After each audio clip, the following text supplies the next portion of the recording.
नमस्कार, मी अश्विनी आव्हाड. मी स्वाभिन्य fashion designer या माझ्या चॅनलवर तुमचं स्वागत करते. तर आज मी तुम्हाला इथे दाखवणार आहे वन पीस ड्रेस हा कसा स्टिच करायचा हे मी तुम्हाला या व्हिडिओमध्ये दाखवणार आहे. तुम्ही ते बघू शकता. हा आपला रक्षाबंधन स्पेशल असा कस्टमरचा कपडा आहे. हा कपडा पूर्ण 4 मीटर आहे. तर याचा आपल्याला वन पीस हा स्टिच करायचा आहे. तुम्ही बघू शकता, खूप छान असा कपडा आहे, बघू शकता. पण याच्यामध्ये त्यांनी आपल्याला वन पीस स्टिच करायला सांगितलं आहे, परंतु त्यांनी एवढंच आहे, त्यांनी पूर्ण याच्यामध्ये त्यांना काव स्लीव्ज हवी आहे आणि त्यांनी सांगितलं अम्ब्रेला घेर किंवा जे आपले प्लेट काढून जो वन पीस तयार होतो तसा तरी वन पीस कारण ह्या कपड्यामध्ये कपडा 4 मीटर आहे. पण बऱ्यापैकी असं होतं 4 मीटर कपडा जरी असेल तरी पण त्याच्यामध्ये कधी कधी रुंदी कमी असते, कधी कधी पन्ना कमी असतो. त्याच्यामुळे त्याचा आपल्याला हवा असा घेर किंवा हव्या अशा प्लेट पडत नाही.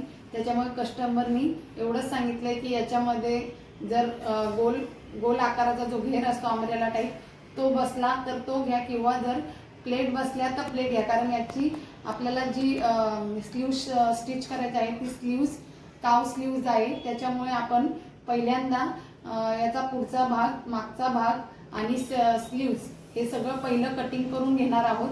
नंतर खाली जो काही कपडा उरेल त्या कपड्याचा आपण गोल अम्ब्रेला किंवा प्लेटवाला अम्ब्रेला असा प्लेटवाला जो वन पीस आहे तो स्टिच करणार आहोत. इथे हा 4 मीटर पूर्ण कपडा आहे आणि अस्तर पण मी 3.5 मीटर घेतलेले आहे, कारण की कस्टमर जास्त हेल्दी नाही आहे, कस्टमर बारीक आहे शरीराने. त्याच्यामुळे मी 3.5 मीटरच अस्तर घेतलेलं आहे. जर हेल्दी असेल तर पूर्ण 4 मीटर अस्तर लागतं. तर आता आपण इथे कटिंग करूया. मी 2 लेअरमध्ये कपडा अंतरून घेतलेला आहे, अस्तरचा कपडा. पहिले अस्तरच्या कपड्यावर आपण कटिंग करूया. इथे बघू शकता आपल्याला पूर्ण चोळी उंची पहिली टाकायची आहे. तर इथे कस्टमरची चोळी उंची आहे 14. तर त्याच्यामध्ये आपण 1 इंच एक्स्ट्रा घेतला आहे, 1 इंच एक्स्ट्रा घेतला आहे 15. तर इथे आपल्याला चेस्टचं माप टाकायचं आहे. चेस्ट ही 8 ची आहे, म्हणजे 32चा चौथा भाग 8. त्याच्यामध्ये 2 एक्स्ट्रा घ्यायचं, म्हणजे असं 10. ते बघू शकता तुम्ही. आता ह्या साईडने पण जी चोळी उंची आपण घडीच्या साईडने घेतली आहे ती तिथून घ्यायची आहे 15.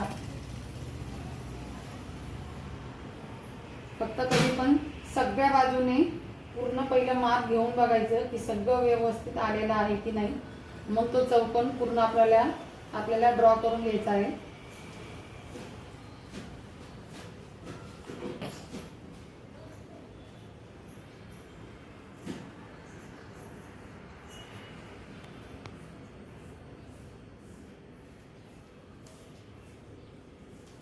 आता इथे पूर्णपणे व्यवस्थित मी चौकोन ड्रॉ केलेला आहे, तुम्ही बघू शकता. आता घडीच्या साईडने आपल्याला गळ्याची रुंदी टाकायची आहे. गळ्याची रुंदी ही आहे 2.5. शोल्डर आहे 6.5 आणि याचा जो मोंडा आहे तो मोंडा आहे 7चा. तुम्हाला जर 6.5चा घ्यायचा असेल तर तुम्ही 6.5चा पण घेऊ शकता.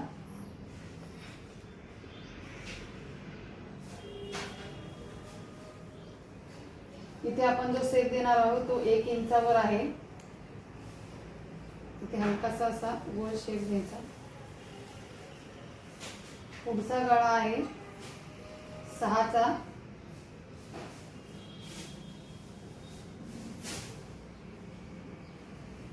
मोंड्याच्या साईडने खालच्या बाजूने आपल्याला 1 इंच कमी करायचा आहे.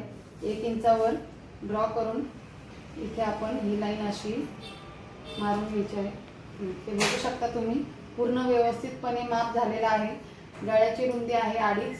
पूर्ण शोल्डर आहे 6.5 आणि जो मोंडा आहे तो आहे 7चा. आणि ते खालच्या साईडने चोळी उंचीच्या इथे आपण 1 इंच घेऊन इथे ड्रॉ केलेला आहे. आता आपण कटिंग करू.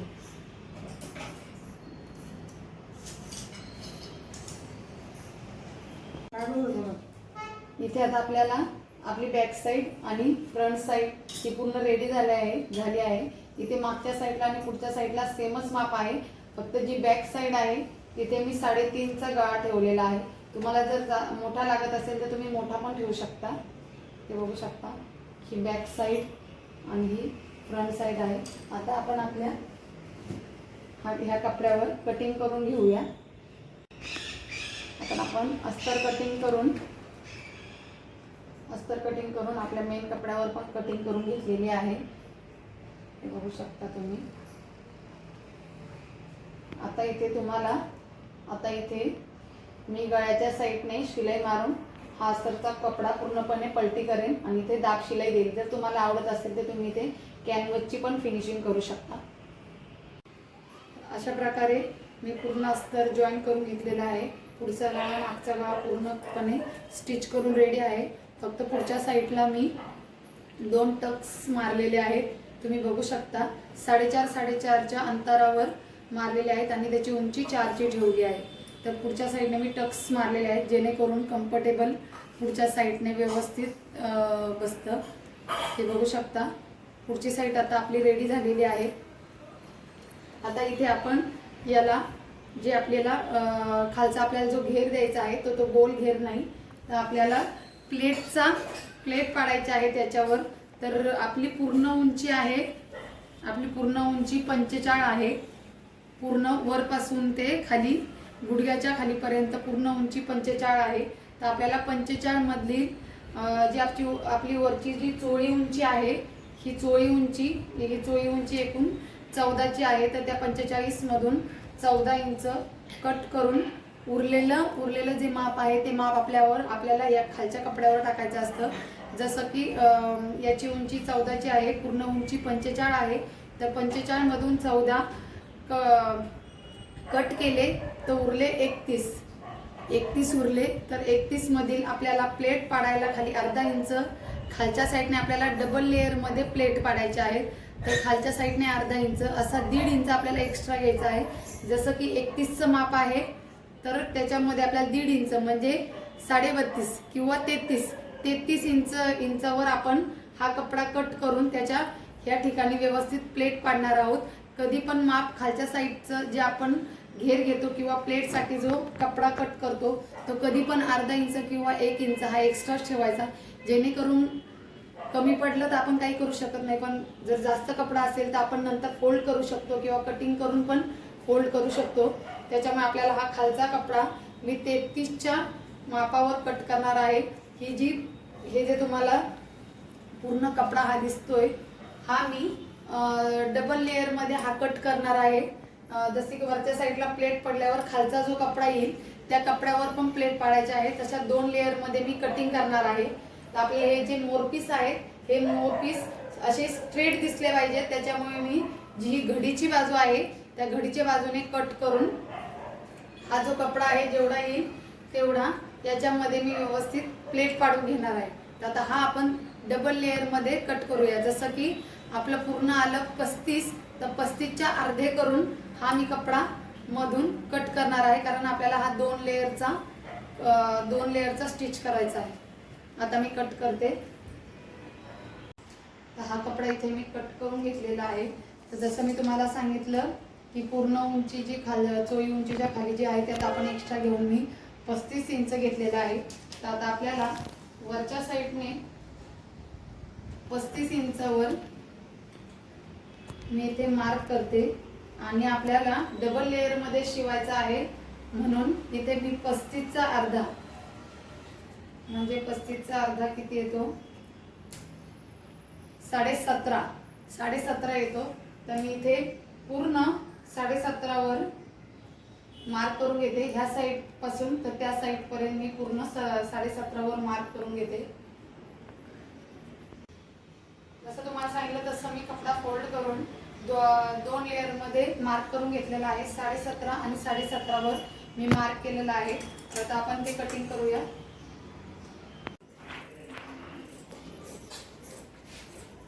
आता ही 2 लेअर मध्ये आपण कटिंग करून घेतलेली आहे।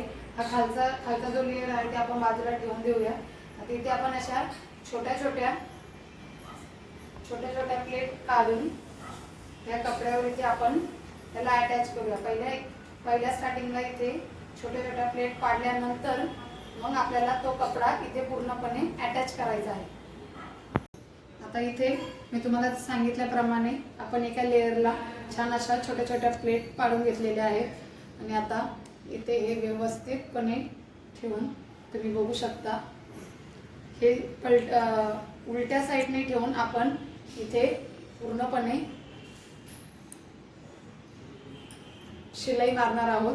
तुम्ही बघू शकता हा पहिला लेअर आपला रेडी झालेला आहे आणि हा दुसरा लेअर आहे. आता वरचा लेअर मी याला अटॅच करून घेतलेला आहे. तसंच आता आपला खालचा लेअर पण मी इथे रेडी केलेला आहे. तुम्ही बघू शकता खालच्या लेअरला जास्त प्लेट लागतात, जास्त कपडा लागतो. त्यासाठी मी 3 ठिकाणी जॉईंट दिलेला आहे आणि प्लेट्स रेडी करून आता आपल्याला हे खालच्या साईडने हे बघा खालचा लेअर पण आपला पूर्णपणे रेडी झालेला आहे. बघू शकता तुम्ही सगळं व्यवस्थित छान अशा प्लेटा देऊन जॉईंट व्यवस्थित देऊन पूर्ण खालचा लेअर आपला रेडी झालेला आहे. ही खालच्या साईडने आपल्याला स्टिच करून घ्यायचं आहे. तसंच ही बघू शकता मी ह्या ड्रेसला काव स्लीव्ह जसं तुम्हाला सांगितलं होतं तसं त्याप्रमाणे मी ह्या वन पीसला क्लाउज स्लीव्हची कटिंग केलेली आहे.